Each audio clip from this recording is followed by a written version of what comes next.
Assalamualaikum warahmatullahi wabarakatuh. Teman-teman, kita bertemu kembali di channel Cahaya Hidayah. Nah teman-teman, jadi di video kali ini saya akan membagikan video yaitu mengenai tanggapan Gus Abbas Buntet tentang terkait munculnya makam-makam palsu yang ada di Nusantara ini. Terutama ini adalah yang lagi viral teman-teman, yang dimana Habib Hussein Ba'akil ini mengklaim bahwasanya makam yang ada di sekitaran Mbah Sunan Bonang itu adalah makam asli, yaitu dari Ba'alawi. Nah pertanyaannya, kok bisa-bisanya keluarga dari Ba'alawi kok bisa dimakamkan di sekitaran Mbah Sunan Bonang?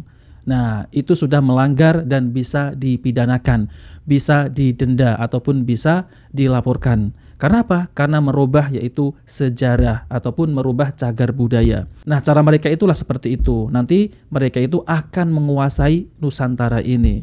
Itu loh kuburan dari mbah saya banyak di situ. Nah seperti itu teman-teman. Nah oke, kita langsung saja mari kita simak yaitu tanggapan dari Gus Abbas Buntet. Kita baru saja membongkar beberapa kuburan-kuburan palsu. Ada kiai-kiai menganggap tidak penting lagi. Lalu yang dianggap penting oleh sampean apa? Yang jadi korban semuanya Nahdien. Sebab yang ziarah kubur Nahdien, bayangkan orang-orang NU ziarah ke situ, bukan ratusan, kadang-kadang sampai ribuan orang ziarah. Itu saudara, itu mereka ziarahnya sama siapa? Kirim fatihahnya sama siapa? Wong orang yang nggak ada historis, nggak ada historinya, nggak ada ceritanya, itu palsu, makamnya di bawahnya nggak ada isinya. Nggak ada isinya. Apakah itu bukan berhala, Kiai? Berhala jelas. Ya. Apakah itu bukan berhala? Makam tidak ada isinya, itu berhala, harus dibongkar. Harus dibongkar. Karena ini menyesatkan umat Islam. Jangan diam, wahai para ulama, para kiai. Ini, saudara-saudara sekalian, maka saya bilang langsung bongkar. Kerjasama dengan aparat, bongkar semua. Akhirnya di Pemalang bongkar, yang ada dibongkar. Ini ada beberapa makam lagi yang harus dibongkar. Iya, betul. Seperti yang ada di Sunan Bonang tersebut ya teman-teman, itu harus diselidiki. Kalau benar itu dari kuburan Ba'alawi yang dimakamkan di situ, bongkar, pindahkan ya, jangan sampai dirubah-rubah sejarahnya. Jadi itu adalah cagar budaya, dilindungi oleh pemerintah. Kok bisa dipatokin, dibuat nisan-nisan seperti nisan Ba'alawi? Saya baca di situ ada nama nisan yaitu Habib Ali bin Al-Kaf. Nah, ini kan jelas teman-teman ya. Mereka itu ingin merubah sejarah. Jadi mereka itu mengatakan bahwasanya itu adalah makam waliullah, para wali gitu. Wali dari mana ini ya? Wali dari Habib mana ini ya? Yang dimakamkan di Sunan Bonang ini teman-teman. Ini kacau ya, mereka itu memang ingin menguasai Nusantara ini dengan apa? Dengan membuat makam-makam. Subhanallah, makamnya orang ditumpangi, diganti namanya Habib. Betul. Kemudian juga ada lagi makam baru yang tidak ada isinya, ditulisnya makamnya Habib. Jangan menutup mata sampean. Ya, tuh, jadi jangan ulama, jadi kiai, jadi pemerintah, jadi aparat, jadi TNI, jadi kepolisian, jangan menutup mata. Ini sudah terjadi di kalangan masyarakat dan rakyat Indonesia. Rakyat ini perlu diselamatkan, jangan diam saja sampean. Ya, betul. Wis keblok pe ora apa-apa keblok. Wong Karanganyang bisa emang keblok tok, nglakoni ora mung bisane keblok tok. Subhanallah.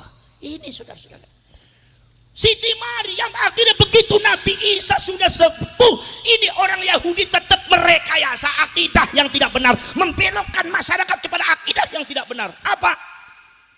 Nabi Isa memiliki mukjizat, bisa menghidupkan orang mati, wa ubri'ul akmaha wal abrasa biidznillah wa uhyil mauta biidznillah, bisa menghidupkan orang mati dengan izin Allah. Orang Yahudi mengatakan, wahai umat Isa, wahai masyarakat, yang namanya Isa itu orang luar biasa. Nggih. Kali ini membelokkannya bukan atas nama benci kepada Nabi Isa, tetapi atas nama cinta kepada Nabi Isa. Atas nama benci kepada Nabi Isa, umatnya Nabi Isa banyak yang selamat, tapi atas nama cinta kepada Nabi Isa dibelokkan akidahnya, banyak umatnya Nabi Isa yang tidak selamat ketika dibelokkannya atas nama cinta. Orang luar biasa nggih. Yang namanya Isa itu bisa menghidupkan orang mati. Orang biasa tidak mungkin bisa menghidupkan orang mati. Kalau Isa bisa menghidupkan orang mati, berarti Isa manusia luar biasa nggih. Dibelokkan sedikit demi sedikit. Yang namanya Isa itu manusia mengandung Tuhan. Kenapa? Karena Isa bisa menghidupkan orang mati. Kenapa? Sebab Isa itu bisa menghidupkan orang mati. Menghidupkan orang mati itu bukan pekerjaan manusia, itu pekerjaan Tuhan. Kalau Isa bisa menghidupkan orang mati, berarti di dalam diri Isa mengandung Tuhan. Isa itu setengah manusia, setengah Tuhan. Nggih. Sudah mulai sesat ini. Akhirnya apa?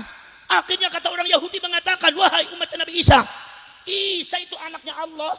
Apa sebab? Sebab Isa itu setengah manusia, setengah Tuhan. Sedangkan Isa dilahirkan hanya ada ibunya saja, Siti Maryam. Ibunya itu manusia, berarti jelas bapaknya itu Tuhan. Tuhan satu-satunya itu Allah. Berarti Isa itu anaknya Allah. Nggih. Agama Allah, agama tauhid, monoteisme, tauhid dumateng Allah Subhanahu wa taala sudah disesatkan oleh orang Yahudi, menyesatkan masyarakat umatnya Nabi Isa. Ini jangan sampai terjadi seperti ini di kalangan umat Islam. Saudara-saudara sekalian, Nabi Isa dianggap anak Allah, maka muncullah agama baru, agama Trinitas. Saudara-saudara sekalian, ini akibat apa? Akibat fitnah yang dibiarkan. Maka turunlah Al-Quran, turunlah Rasulullah dalam rangka apa? Mengklarifikasikan tentang masalah Nabi Isa. Ungkap dalam masalah surat Maryam, diungkap semuanya. Termasuk Nabi Isa dipanggilnya Ibnu Maryam, anaknya Maryam, bukan anak saya. Ketika mereka mengatakan Isa itu harus disembah sebagai Tuhan anak, maka diungkap di situ bahwasannya saudara-saudara sekalian, Nabi Isa tidak pernah memerintahkan kepada orang bahwasanya untuk menyembah dirinya, enggak pernah. Itu harus diungkap, diklarifikasikan di dalam Al-Quran dan hadis, diklarifikasikan di dalam ayat Al-Quran secara langsung oleh Allah, langsung dibantah oleh Nabi Muhammad. Wala taltafitu laumata laim, arabnya wat ora, nek ora bener. Saudara-saudara sekalian, maka panjenengan semua sebagai warasatul anbiya harus meneruskan perjuangan beliau mengklarifikasikan kepada masyarakat untuk perkara-perkara yang tidak benar, harus diklarifikasikan. Mana yang benar, mana akidah yang benar, ini enggak benar, yang ini benar, yang ini enggak benar. Itu tugasnya sampean sebagai pewarisnya para nabi. Saudara, Nabi Sulaiman difitnah tukang sihir. Nabi Sulaiman difitnah tukang sihir, gembong penyihir itu Sulaiman. Subhanallah. Saudara-saudara sekalian, diklarifikasikan oleh Allah dalam Al-Quran. Satu riwayat mengatakan bahwa setan dan iblis justru mengubur buku kumpulan penyihir yang asalnya dari apa? Asalnya dari kebohongan dari setan dan jin, mencuri kabar dari langit, dikumpulkan dalam sebuah buku menjadi ajaran-ajaran sihir. Kemudian setan dan iblis sengaja ditanamkan di bawah kursi singgasananya Nabi Sulaiman. Ketika Nabi Sulaiman sudah tidak ada, setan itu membuat rekayasa, tapi setan juga yang membuat fitnah. Akhirnya setan kemudian mengumpulkan masyarakat, menampakkan dirinya kepada seseorang, wujudnya cukup manusia. Coba kalian lihat, Sulaiman itu adalah kerajaannya luar biasa. Sulaiman itu adalah orang hebat, bisa menundukkan langit dan bumi, binatang, setan, jin berengkayangan, tunduk semua. Kalian tahu rahasianya apa? Waduh, nggak tahu bagaimana Pak. Bongkar itu, matahta kursi Sulaiman, sesuatu di bawah kursi singgasana Nabi Sulaiman. Begitu dibongkar, ternyata isi bukunya buku sihir. Akhirnya masyarakat terfitnah, punya asumsi Nabi Sulaiman, kerajaannya, kekuasaannya, kehebatannya berasal dari ilmu sihir. Dan Nabi Sulaiman di branding sebagai pakar penyihir, gembong penyihir, orang yang pertama kali belajar ilmu sihir. Nah teman-teman yang dimuliakan Allah SWT, jadi itulah ya penjelasan dari Gus Abbas Buntet mengenai makam-makam palsu. Jadi kita sebagai muslimin ini jangan mudah tertipu, yang dimana mereka itu membuat makam-makam palsu ya untuk mereka itu sendiri teman-teman, untuk kepentingan kelompoknya. Yang pertama adalah cuan, yang kedua adalah mereka itu ingin menguasai Nusantara ini. Nah maka dari itu hati-hati ya teman-teman. Saya semestinya ya sedih ya melihat Indonesia ini menangani masalah Habib ini kok belum ada pemerintah yang turun tangan.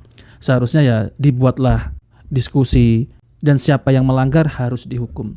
Misal seperti yaitu membuat kuburan palsu, ini adalah bentuk kejahatan yang nyata teman-teman. Jadi mereka itu membodohi, membohongi umat. Kuburan palsu. Mereka membuat kuburan-kuburan palsu, membelokkan sejarah, mengklaim sana sini.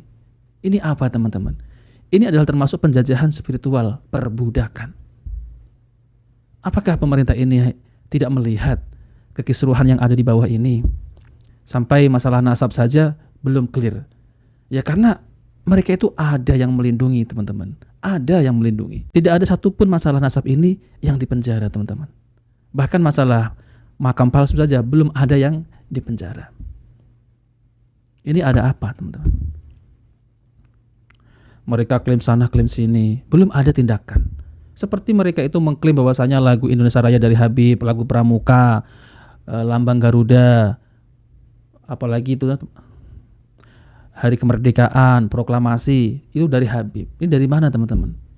Ya, padahal itu semua sudah bukti-bukti nyata mereka itu bohong. Itu sudah dibantah oleh Profesor Anhar Gonggong. Nah, oke teman-teman, jadi itu saja yang saya sampaikan. Kita bertemu di video berikutnya. Jika video ini bermanfaat, jangan lupa like dan subscribe di channel Cahaya Hidayah. Wabillahi taufiq wal hidayah. Wassalamualaikum warahmatullahi wabarakatuh.